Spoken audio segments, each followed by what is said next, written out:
خدا را شکرین خدا را شکرانه من اردو داشتم که استودنتم یعنی دانشجوشم بمیگه من آمدم در کنسرواتوار ملی داخل شدم چطور گرد من کو در طور خراب کن فلک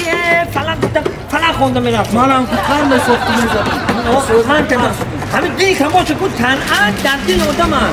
در دل باشه میچم من لیکن همین دانشجو چیده اینه دوچنبه چند دیگه تمام دیگه خود یکم شدن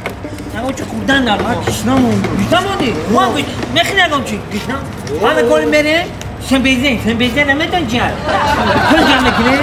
یکم چی میخیره من 10 سم دارم 10 سمی آن 10 سمی میفهمدن یکم چی میخیره جان این جان دیدی اینجا قیمت یکم طلای میریم اینجا یکم طلای میریم شروبا میخیره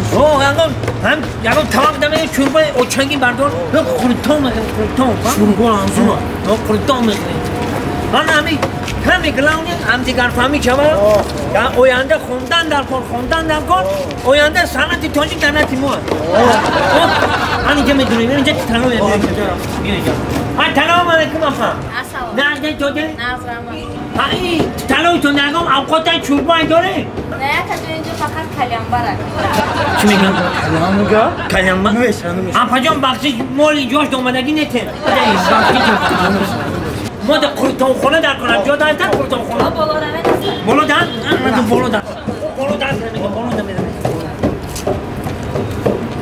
حال من آیتان تا همه یارو یاد میگیرم داره میفتالتی تیلیدون فامیلیدون داره میفتالتی تیلیدون فامیلیدون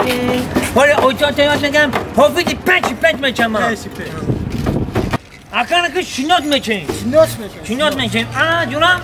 من خیلی دنگره اخلاق تنتوده میچم من خیلی فایزآباد اخلاق دوبیده میشم اخلاق دوبیده ولی خیلی شاگردی من همانتیم من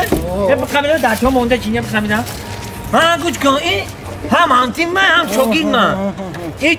همین خیلی مواردم چندان اینی تو آتش داره کم هم گفتم کنسرواتوار میخورم این دایره چی من میچم در خشناکو دایره چی من بودی شاگرد گرمی باشیدی میرم کم شاگرد گرمی باشیدی میرم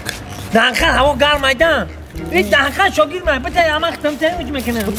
همه ختمتر چیه گیتارم تن مایده گیتار نماد میچی رفتن